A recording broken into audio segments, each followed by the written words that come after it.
I'm Catherine Bernheimer, and it's my pleasure to be here with Frank Kreith for an interview for the Boulder Jewish Community Oral History Project.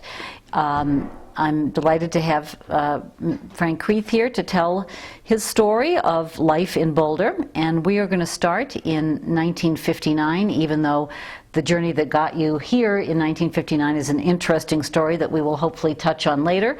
I'd like to just start by asking what you found when you arrived in Boulder in 1959, and we'll take it from there. Well, first of all, I want to thank whoever it was that thought of starting a history of the Jews in Boulder, because I think that there are not very many of us left who were here at that time. And I think 1959 is an appropriate time to start, because not only because I came, but to imagine what Boulder was like, and to imagine that Boulder didn't have a real Jewish community yet at that time. So it's an appropriate time to begin imagining a city of about 10,000 people who was dry, they did not permit liquor to be sold anywhere except in the Harvest House, which was declared out of the city boundary by the city fathers, who I think included the owner of the hotel at the time. But the Jewish community had really not formed to any appreciable extent at the time. The typical story, for instance, Professor Zubro, who wanted to have his son bar mitzvah, had to go to Denver to find an appropriate place for the bar mitzvah of his son. And you're talking about Reuben Zubro, who was the economics professor at Yes, CU, yes. of quite a renown. Yes, right? he was one of the favorites of the students, and one of the stories about him, which is not exactly related to Judaism, however, he loved driving in huge convertibles, and oftentimes he exceeded the speed limit. And then the officer arrested him and said, "Oh, Professor Zubro, remember me? I was in your class last year." And that's how he got off without having a ticket. I think you also told me when you arrived there was one Duncan Hines. Tell me a little more about Boulder. Yes. What else was here? Well,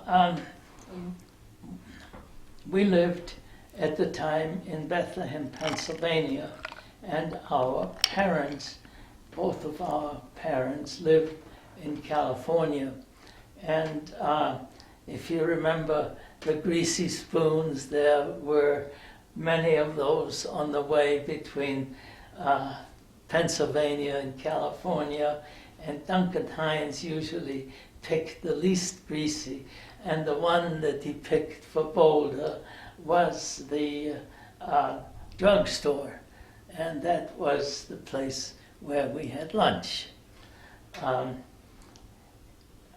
The Jewish community probably began to take root at the university with the Hillel Foundation, and Hillel, of course, had branches in virtually every university, and so they did start one at the University of Colorado in Boulder. We at that time did not have any branches yet. I would say that the beginning of the Jewish community was probably not auspicious, because the students that came here probably came more for the skiing than getting a Jewish education. and the rabbi selected initially was a Orthodox rabbi. I think he was a wonderful person, but the interests of the students were not in harmony with an Orthodox tradition. So the first Hillel rabbi was an Orthodox rabbi. Yes. And Do you remember his name? Rabbi Elephant. Yes. And I don't know how many children he had, but I think at least 5. And he had a wonderful wife who entertained and tried to show the students what a Jewish household might look like. So on that score, I think it was really a success story in terms of interesting the students in Judaism. I don't think it was as successful as nowadays. Hillel, I think, is much more able to attract a lot of students. And then you would have certain holidays and things in Hillel would find rooms. How did the community grow from there? How did the community engage with Hillel? Started to have holidays, but most of the holidays were celebrated at that time in the homes of one of the faculty members, and certainly the Zubros were one of the families that entertained for the holidays. I personally was not religious, which I think made it more comfortable for me not to have Jewish community. But as soon as our children were of age that they would have liked to go to a Hebrew school or Sunday school, we began to feel the lack of a community here in Boulder. But you had friends initially, friends in Hillel, that was the beginning. Well, the rabbi, I think, was on good, we were on good terms with Rabbi Elephant, yes. When you say, did we have friends in Hillel? Well, Hillel was a student organization, so it was not a place where the Jewish faculty would meet or get together. I don't know how many Jewish faculty members were at CU at the time. The only one I knew of before I came here was Joe Cohen, who was in charge of an honors program here at CU. And that program was known to Jewish professors at Lehigh University, particularly Professor Grimbaum of the philosophy department at Lehigh. Joe, I don't think was particularly religious, but he certainly made it known that he was a Jew. And I think I belonged to that same Jewish commitment of being proud to be a Jew, but not being religiously committed. And I think, I really don't know if any one that I would say was Jewish, religiously committed at the time here in Boulder. So when you were on the faculty at CU in the early 60s, how would you describe the climate? Was there anti-Semitism? Was there, what was the climate at CU for a Jewish professor? I think was a hesitation among some of the faculty who were Jewish to admit that they were Jewish.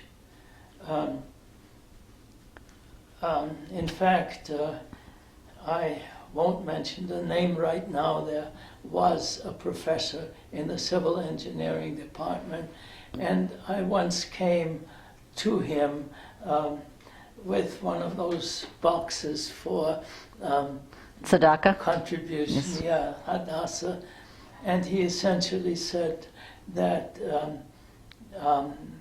he did not wish to be known as a Jew, and that I should not return with any Jewish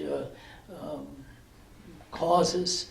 As far as he was concerned, he belonged to Boulder, and that's it.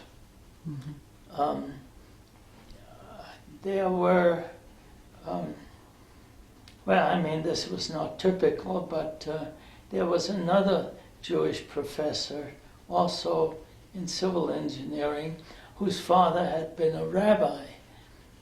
His name was Kurt Gerstel, and he was married to a non-Jewish East German woman.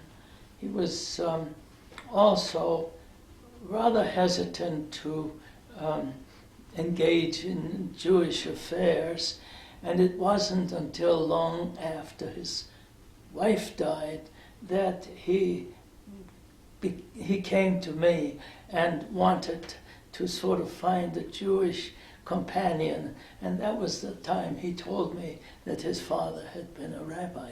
I didn't know that until long after his wife had passed away.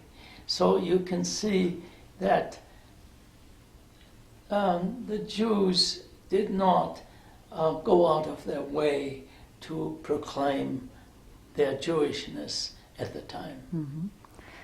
As the 60s went on, we're moving towards the years when Har Hashem formed. How did that come about? Well, I think there were at least 5 or 6 Jewish, faculty member and 2 or 3 Jews in the community. I know that the, I think, vice president or president of one of the banks was Jewish, and they decided to start Har Hashem, and we were among the founding members of Har Hashem, hoping at the time that with Har Hashem would come an education for the children, but this was not to be.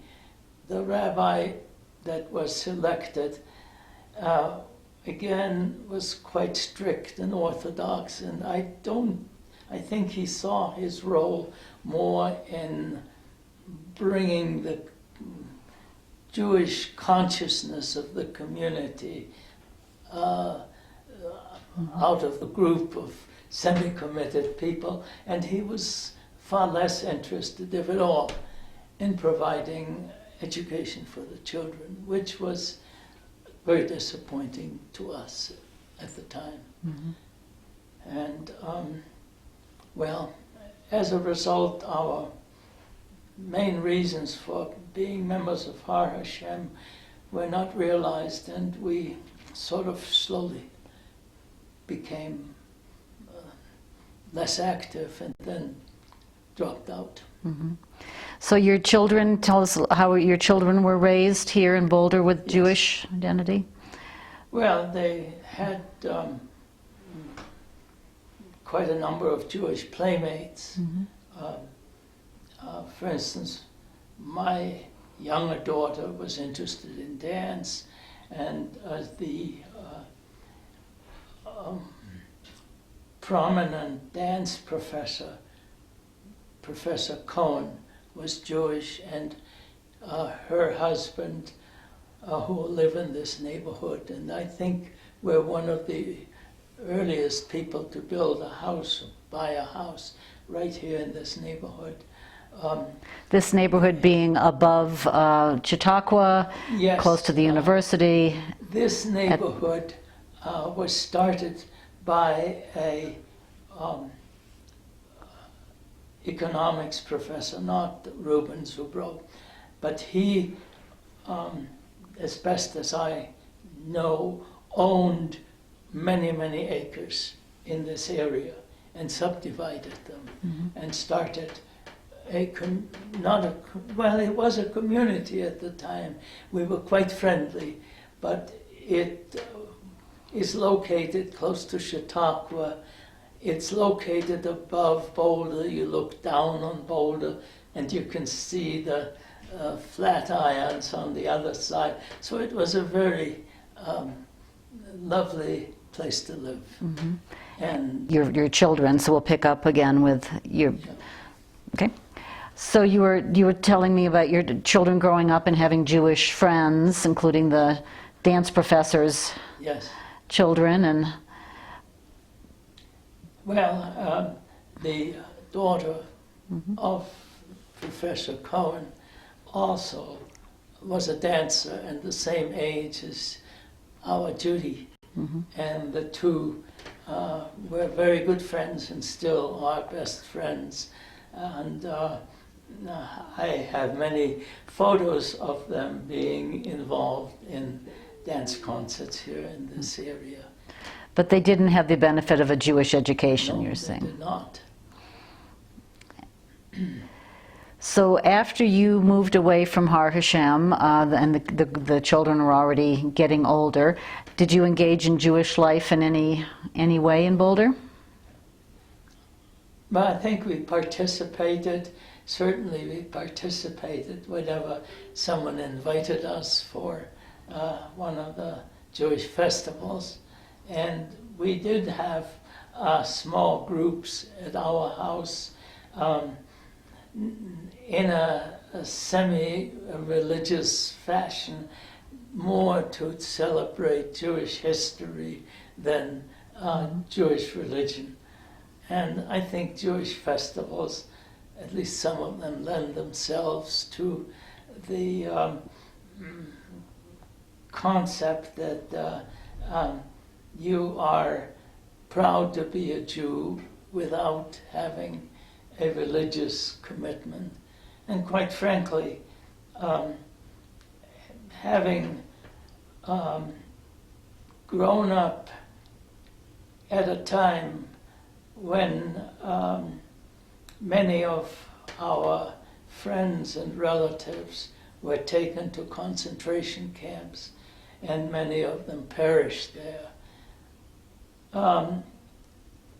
I am not, it is not easy for me to be a very Jewish religious person. On the other hand, the accomplishments of Jews I'm very proud of, and I'm very proud of being able to call myself a Jew. So the kind of orthodox outlook initially of Har Hashem made it difficult for me to feel comfortable. Well, this is probably a good time to share a little bit of your story. You're born in Vienna and your experience with the Kindertransport. Why don't you tell us a little bit about your childhood and your early experiences of being Jewish? Well, I was born in Vienna. My parents were the beneficiaries of the loosening of restrictions to Jews in Austria under the Kaiser Franz Joseph. I think he was in his 80s at the time. He lived to be quite old. Around the turn of the centuries, universities opened up to Jews, and my mother was one of the first women to get an MD. She was a dental surgeon, and my father was a lawyer. My father came from a very poor family. His father, my grandfather, passed away when my father was, I think, 9 or 10 years old.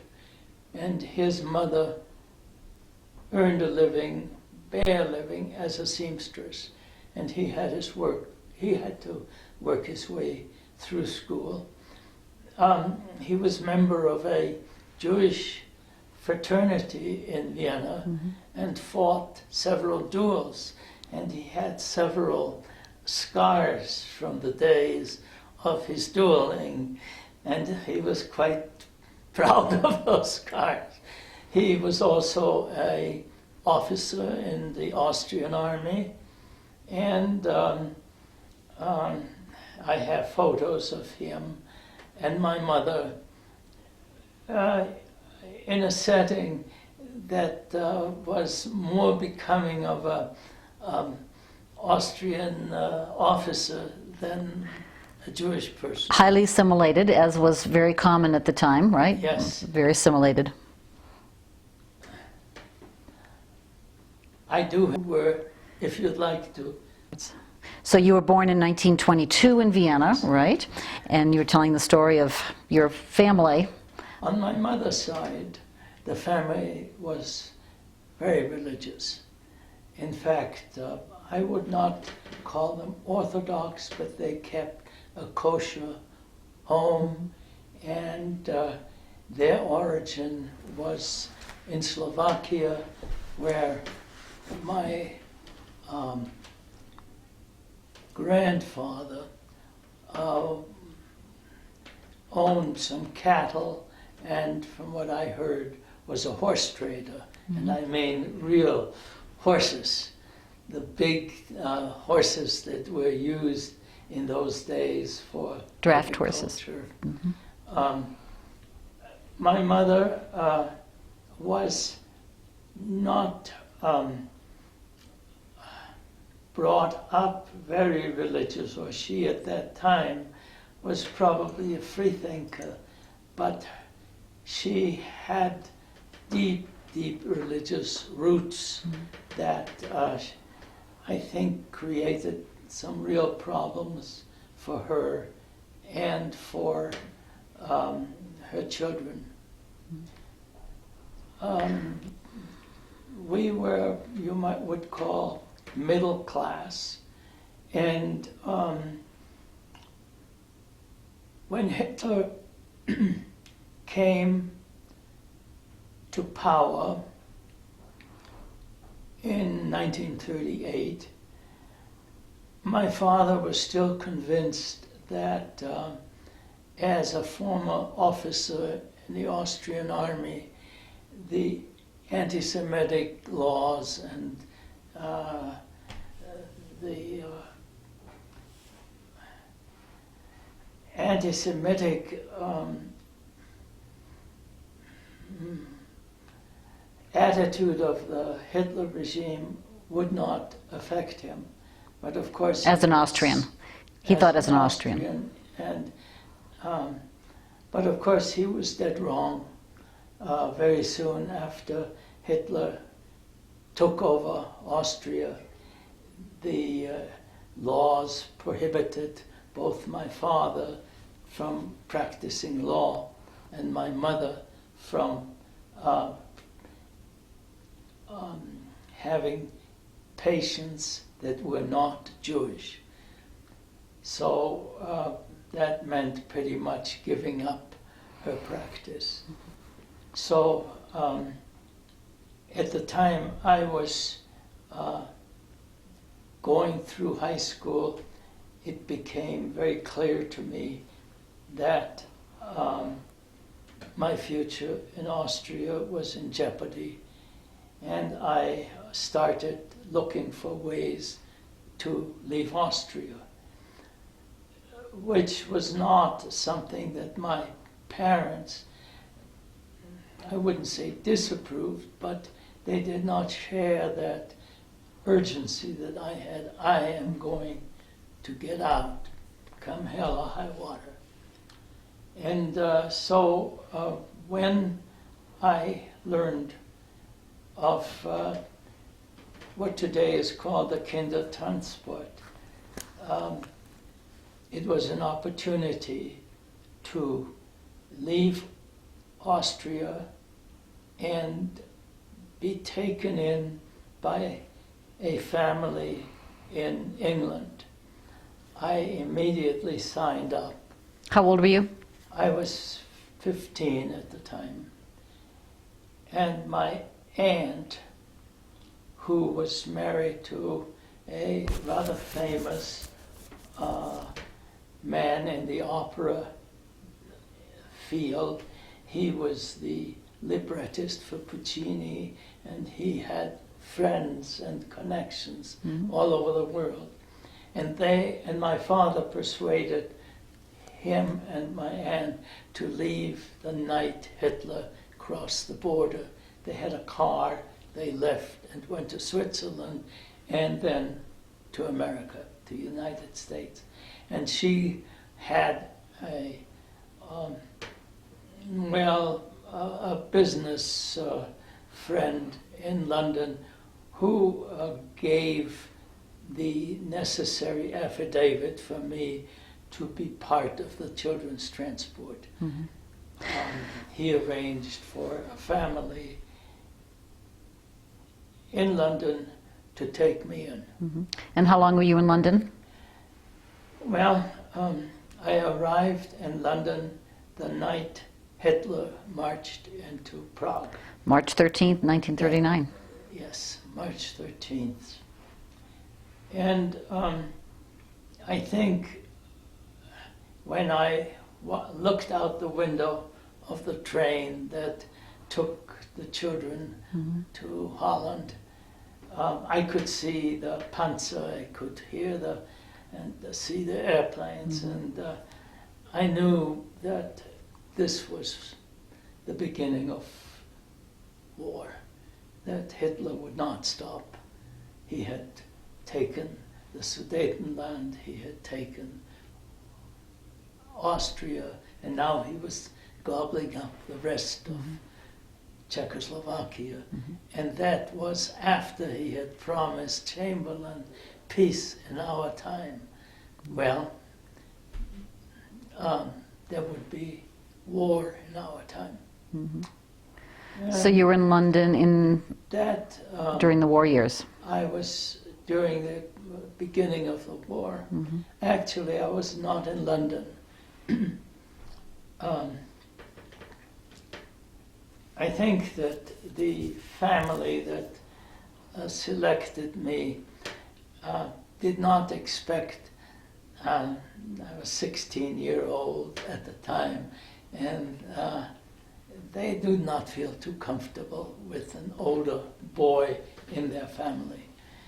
And there was an opportunity when the war started. Actually, before the war started, the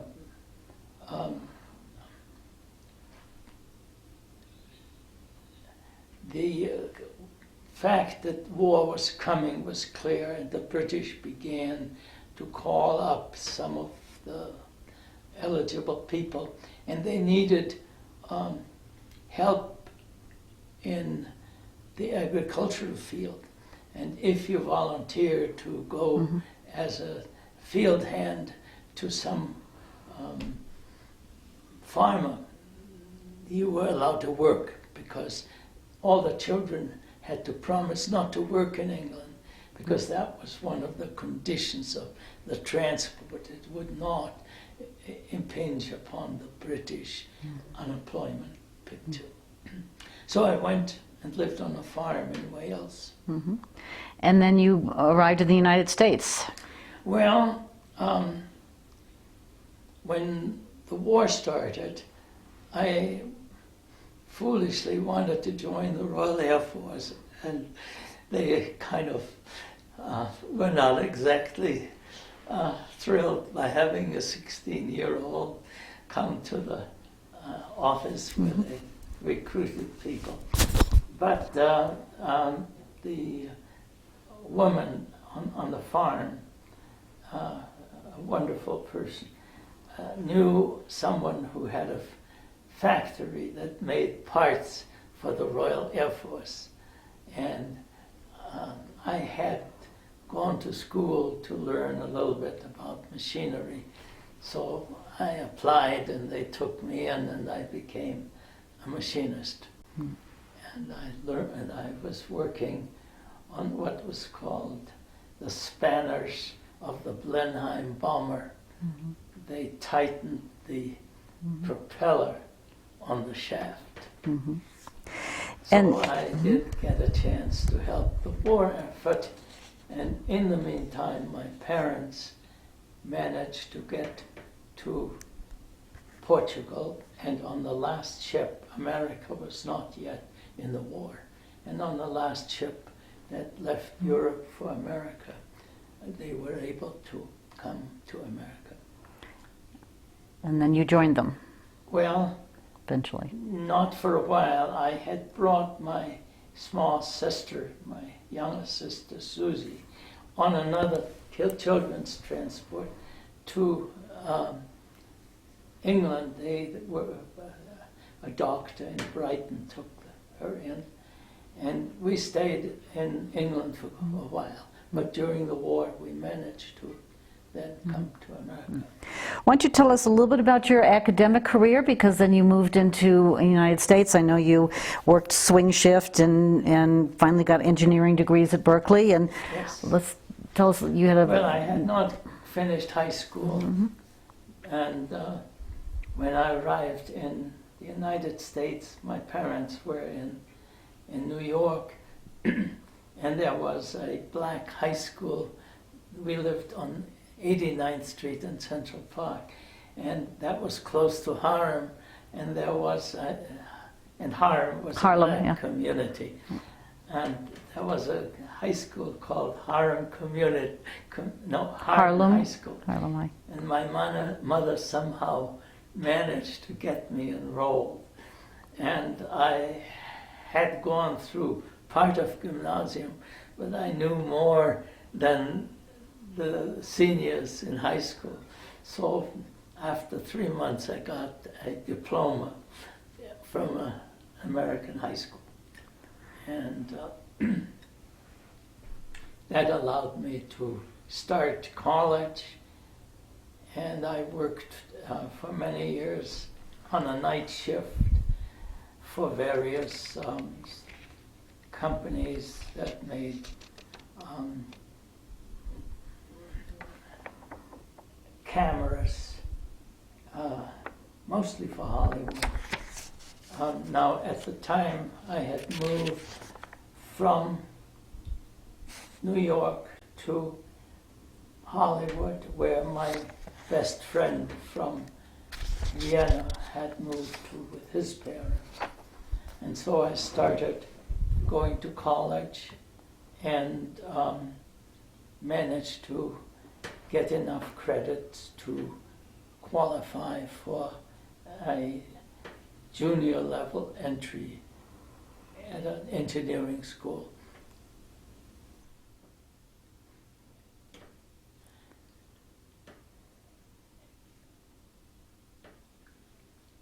As soon as America entered the war after Pearl Harbor, I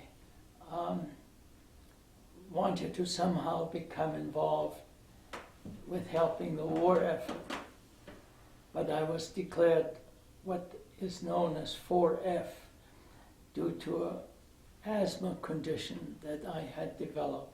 So I was declared unfit to become a regular part of the Army.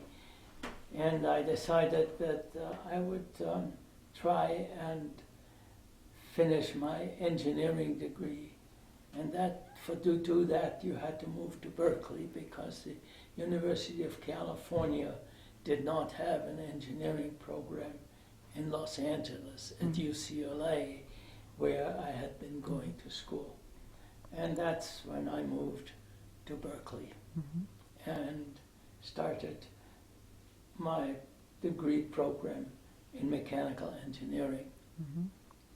Which eventually led you to Boulder, first to Lehigh and then to Boulder. And I understand going cross country, you would stop in Boulder and... Well, that is, yes.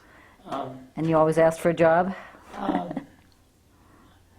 Our parents, that is my parents, had moved from New York to Los Angeles.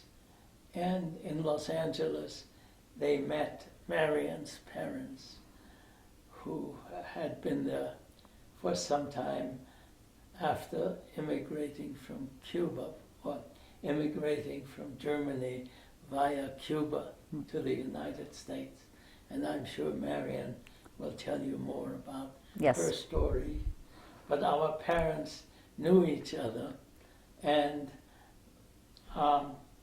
after I graduated with a bachelor's from Berkeley, I got a job at the Jet Propulsion Laboratory of Caltech, and I was there for about 4.5 years, and then received a Guggenheim Fellowship, and I went to Princeton.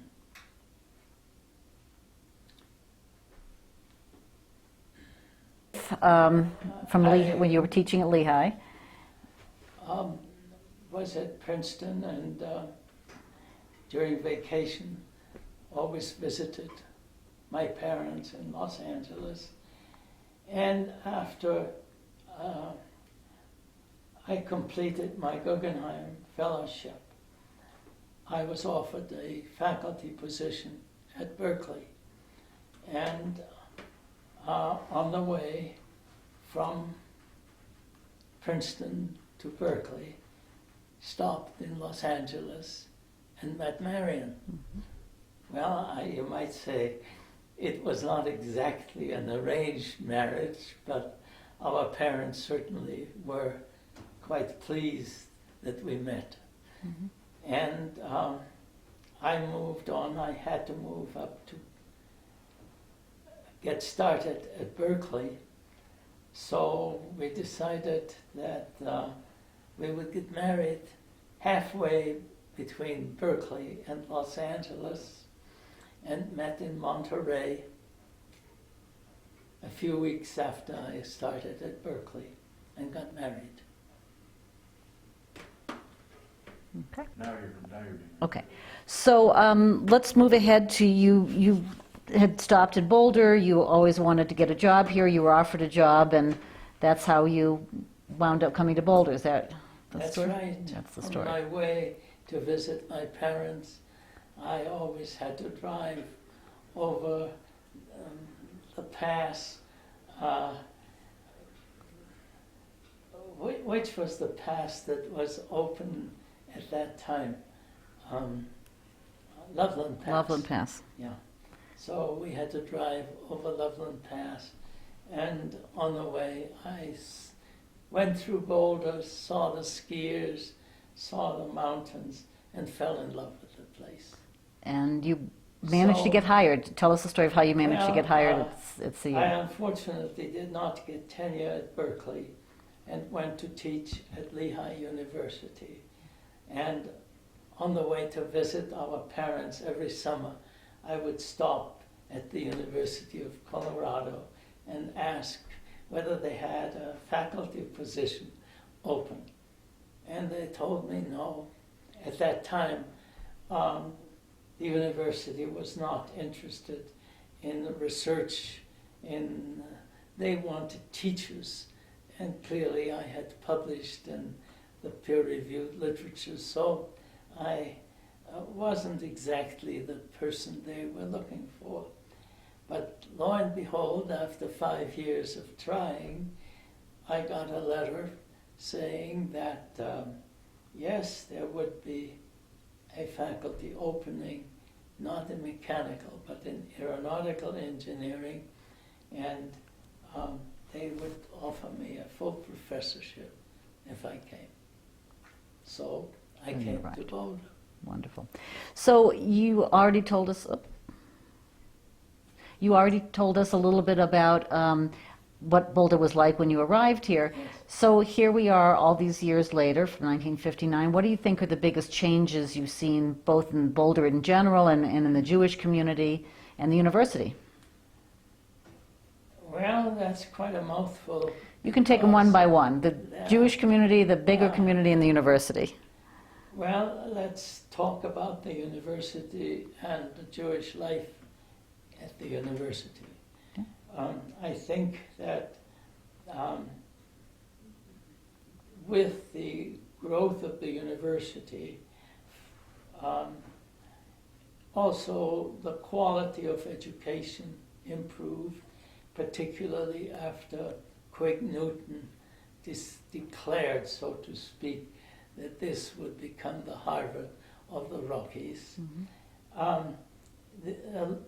lot more Jewish faculty members were hired, and a lot more Jewish students came to the university. What years was this? Well, I would say that was in 1963, 64, 65. That early, okay. And with it also came, of course, growth, both in size and in sophistication and quality of Boulder. The first big event was the National Bureau of Standards, which was brought by President Eisenhower to Boulder. Then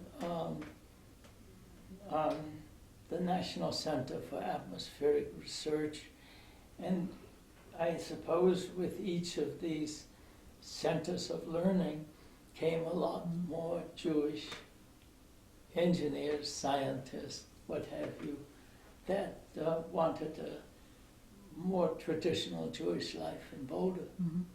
And of course, Har Hashem grew, and I think when Rabbi Bronstein came to take over the congregation, that was a marvelous new infusion of the kind of enthusiasm for Judaism that fitted the community. And I did know Rabbi Bronstein personally quite well, and we considered joining Har Hashem, but we didn't do it, I guess partly because our children had grown up and the need for which we perceived a Jewish community had gone. What other changes have you seen in recent years in Jewish life? When you look at, you come to the JCC programs a lot, what do you see going on in Jewish life today? I think the Jewish life in Boulder has mushroomed incredibly. Well, we have now 3 different communities, maybe 4, I don't know. Or 5 or 6, right? They range from very orthodox to ultra-liberal and accommodate virtually any kind of Jewish orientation. I think that Jews are accepted without the kind of hesitation of acknowledging your Jewishness that existed when I came. And there are a lot of different ways a Jewish person can participate in Jewish life, including the film program that you are running. And all the other wonderful programs that Boulder offers in the congregations and around town,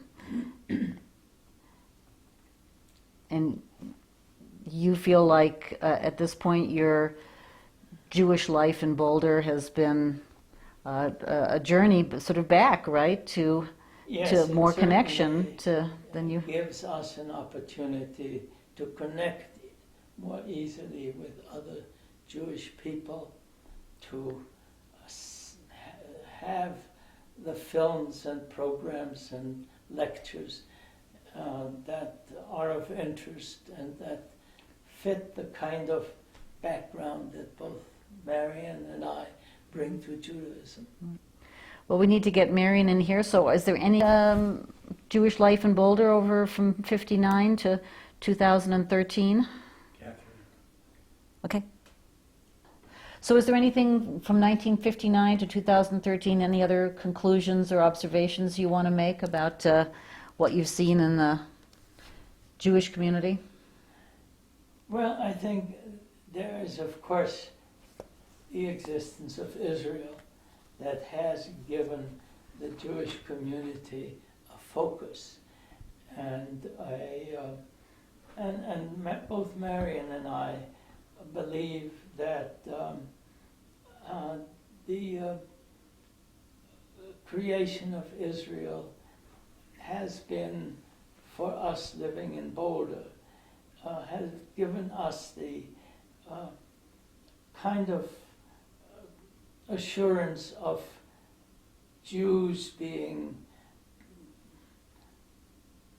treated with respect, and having their own country makes a lot of difference to us. Mm-hmm. And I think probably as Jews are concerned, the memories of the Holocaust, although we are not Holocaust survivors, and not many of our family were victims of the Holocaust. The knowledge of the Holocaust and the existence of Israel are the cornerstones of our Jewish history, life, belief, and Boulder offers a lot of opportunities to be a part of activities that have to do with those two events. And I think those are the big events of Jewish life in my lifetime. Well, thank you very much, and I appreciate hearing those thoughts about how your Jewish identity has been able to find a place in Boulder and share your memories. Describe what you see in that photograph, first upper photograph. Why don't you point to it so we know what Well, you're I think that not that, this one, upper left. I don't know what that really, you can, Is that you in that picture? yes, all of those are me. And, okay. Okay, you're the person to the left. Yeah. Okay. Now Okay. the other picture to the right of that, somebody's talking at a mic. Oh, that's President Carter speaking to Sunday. And what's important to you about that picture? Okay, let me collect my thoughts.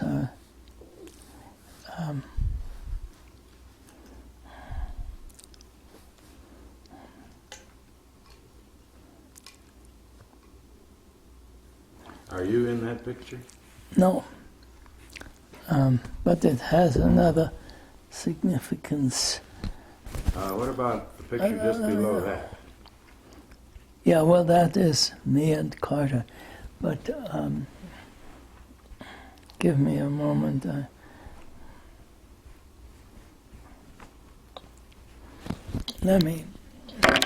I've used what he said.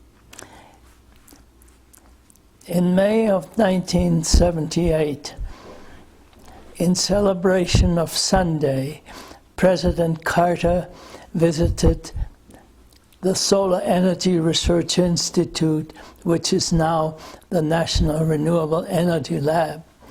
I had the privilege of guiding the president around the solar thermal installations of the institute together with the director, Paul Rappaport. Here, the president is looking at one of the installations that we were planning, and in this picture, he is looking at one of the collectors that were on the mountain where we were hoping to build the institute.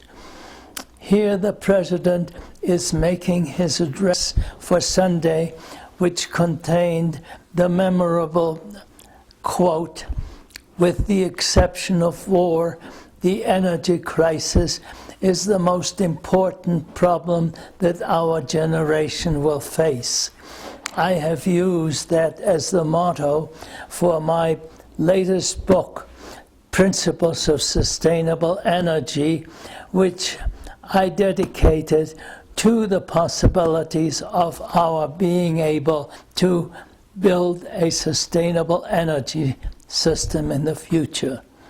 Here, the president is again looking at one of the installations at the Institute.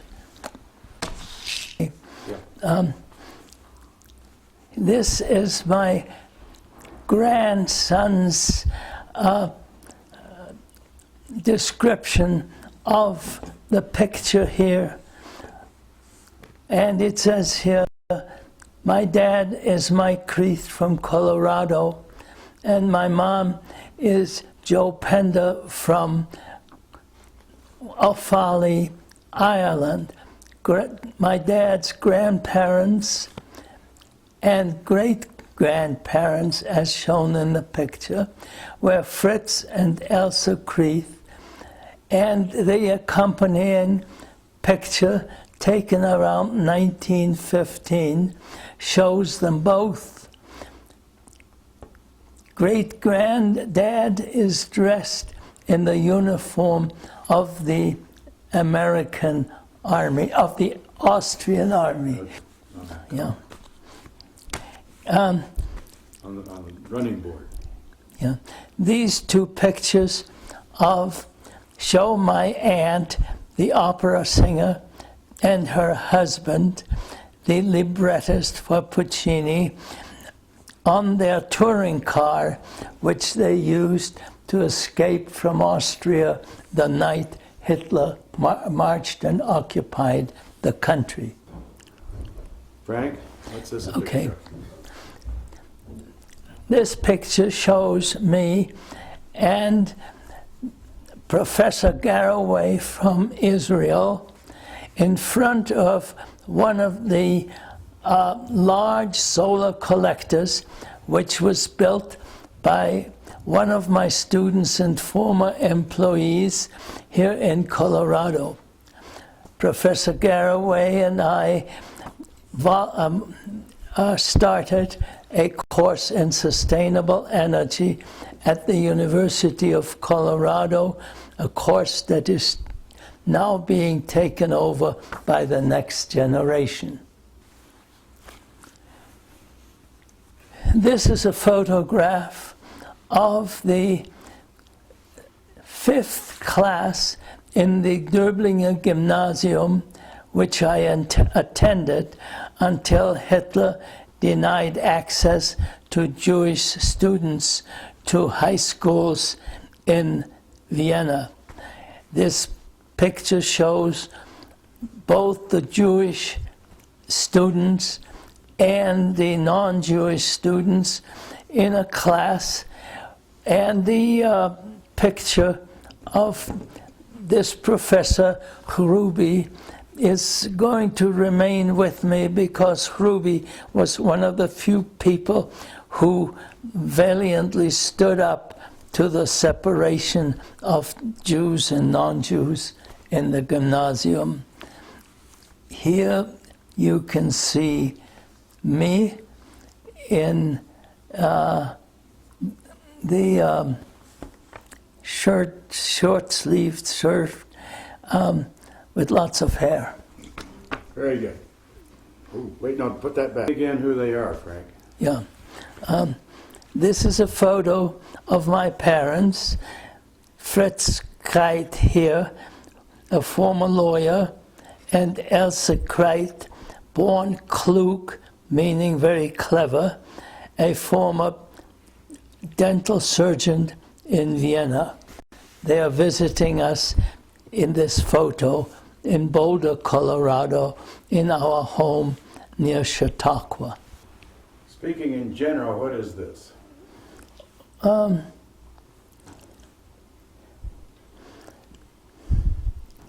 a collage? Let's see, which birthday was it? Which birthday was it that Marion put this together?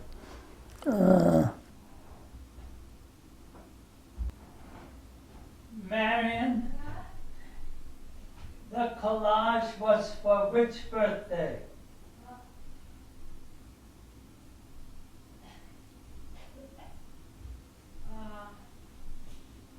I think it was the 80th, no. I think it was the 80th birthday. That collage, I think was the 80th birthday. Is there no date indicator at all? Okay. Marianne agrees it's my 80th birthday. Okay. What I'd like you to do is pick out, start in the upper left corner, Yes. and that's a picture of a child. Of me. Okay, you're gonna have to put on your microphone again, or hold it.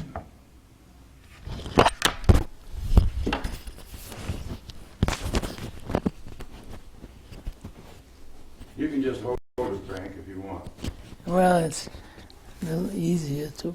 Upper left is yours truly at the age of about 8 or 9 months. And next to this picture is my mother holding me at about the same age. The one further to the right is my parents holding me between them when I was about 6 or 7 years old.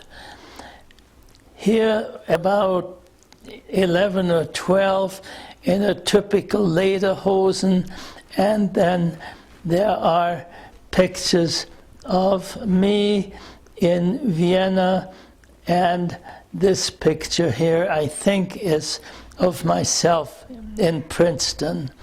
Here is the picture for our wedding in 1951, and to the right is a picture of myself and my sister and younger brother. Below this is a photo of my 3 children.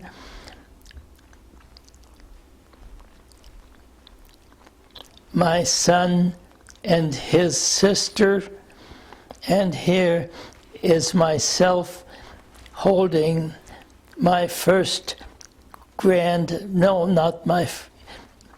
my first grandchild, Sarah, in 1982.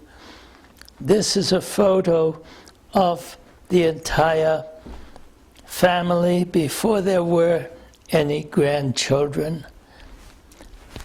Okay. My favorite occupation when I was younger, which was hiking in the mountains, and there are many pictures I have, but this is just typical of me and my son looking out from one of the peaks that we climbed together. Those were the shots that my opponents always won. To the right is a photo of me and my friend on skis, another one of the things that Colorado had to offer. Okay, very good.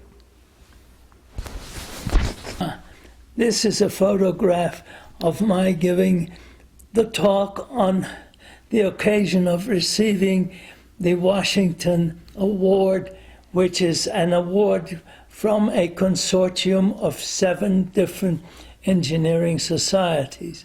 The award was bestowed for my contribution to providing information and energy and the environment to legislators from all the 50 state governments in the United States. Well done.